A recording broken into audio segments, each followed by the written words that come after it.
मी आपल्याला एका मोठ्या संघर्षानंतर तुमच्या समोर येतोय। मी आज जो काय पूर्वी इन्सिडेंट झाला त्याच्यावर भाष्य करणार नाही, त्याच्यावर माझा एक शब्दही मी विचार करणार नाही, परंतु या घटनेचा गैरफायदा घेण्याचा आणि आपलं इच्छित उद्दिष्ट साध्य करण्याचा प्रयत्न शहर मध्येचे आमदार देवेंद्र कोटे साहेब करतायत। आणि ही वस्तुस्थिती कशी सत्य आणि बरोबर आहे हे या पत्रकारापासून जनतेच्या न्यायालयात मी आपल्यासमोर येतोय। हे का करतायत, असं करण्याची त्यांची गरज का भासली, या सगळ्या प्रश्नाच्या उत्तराला मी आपल्यासमोर सामोरं जायला तयार आहे। तेव्हा पहिला प्रश्न असा आहे की छत्रपती शिवाजी शाळेच्या शिक्षण संपून हे स्थापन होऊन 65 वर्षे झाली आणि 65 वर्षे झाले। मी आता 7वा अध्यक्ष आहे। अध्यक्ष येत असतो आणि जात असतो।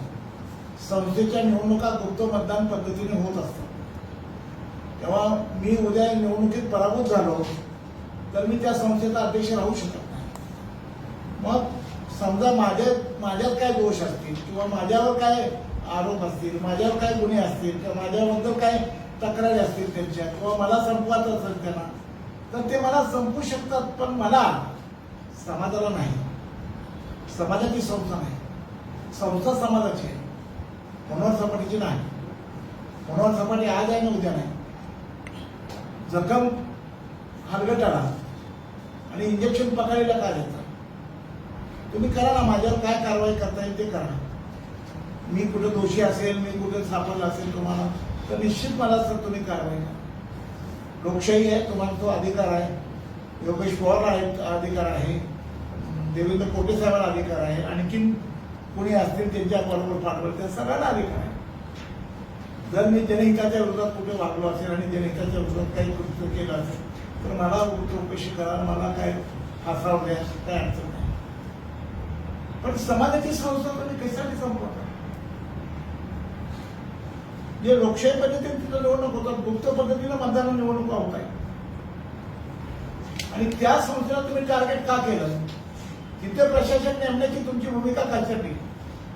तर तुमच्या पोटात लपलेला जो रोग आहे, संभाजीराव शिंदे प्रशाला तिला गरगर लागली आहे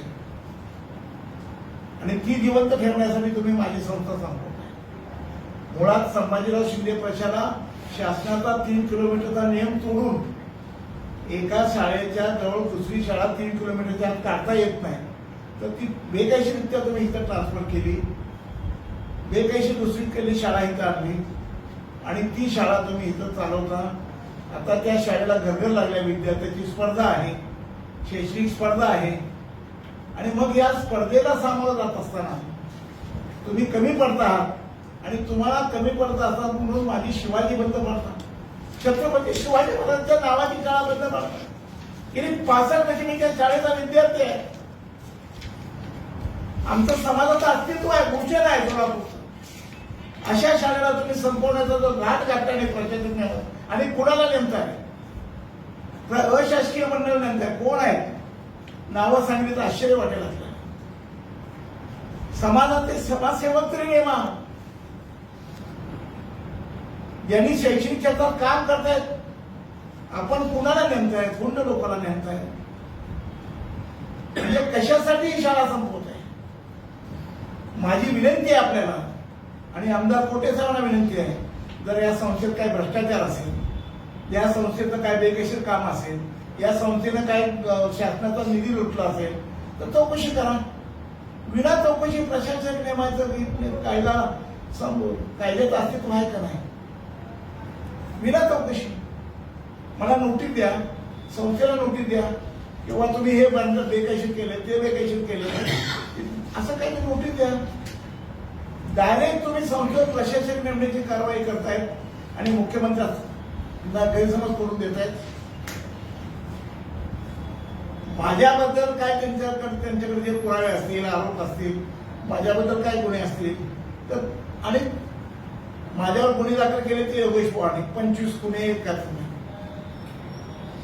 25 गुन्हे आहेत एकट्या माणसाचे. बार कौन्सिलनं चर्चा चौकशी केली त्यांच्याकडे की एका माणसाला वकिलाने एवढे गुन्हे दाखल करण्याचं कारण काय, ते देऊ शकले नाही उत्तर. चौकशी चालू आहे त्यांची मात्र. पण हा भाग सोडून द्या, ह्या भागाशी मी बोलणार नाही. पण प्रश्न असा आहे की मराठा समाज सेवा मंडळ ही संस्था मनोहर सपाटेच्या बापाची नाही. मनोहर सपाटेची ही संस्था नाही. ही संस्था सामाजिक आहे, चॅरिटेबल आहे, तिला नियम आहे, तिला घटना आहे, कायदा आहे आणि घटनेप्रमाणे काम करतं. गुप्त पद्धतीने 5 वर्षांनी निवडणुका होत आहेत. कुठली लोकशाही, कशा पद्धतीने तुम्ही करायला लागले आणि कसला सूड घेताय. माझा सूड घ्यायचा, मला गोळी घाला, मला गोळी घाला, मी घ्यायला तयार आहे. पण तुम्ही हे कशासाठी करताय. 5,000 विद्यार्थी शिकतायत, 500 कर्मचारी आहेत. या सगळ्यांच्या पोटावर पाय मारणार तुम्ही. या सगळ्यांसाठी आम्ही जनतेच्या न्यायाला जातो. माझी कोटे साहेबांना विनंती आहे, कोटे साहेब राजकीय सूड आणि राजकीय स्पर्धा जरूर करा.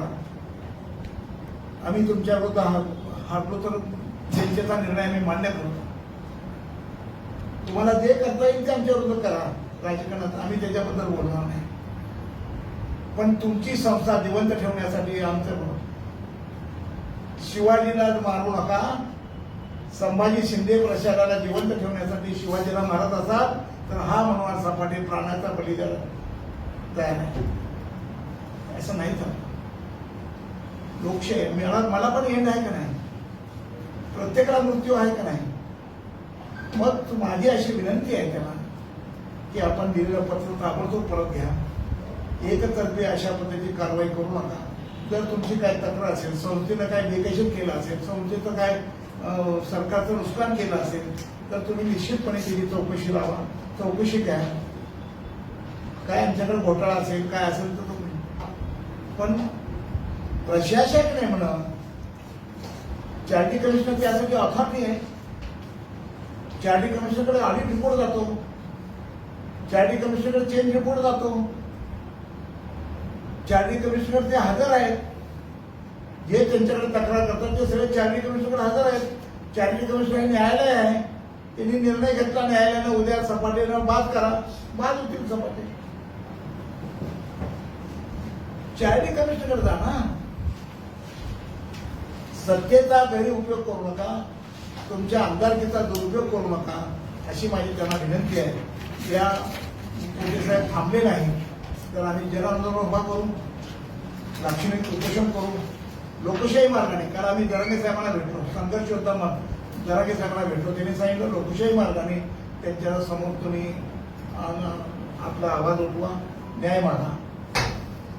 आणि म्हणून आम्ही देवेंद्र कोटे साहेबांकडे याचा न्याय मागतोय की लोकशाही मार्गाने आम्ही पोलिसांची परवानगी घेऊन त्यांच्या दारासमोर, त्यांच्या ऑफिस समोर रोजचं लाक्षणिक उपोषण, अमरण उपोषण अशा प्रकारची योजना आमची तयार आहे.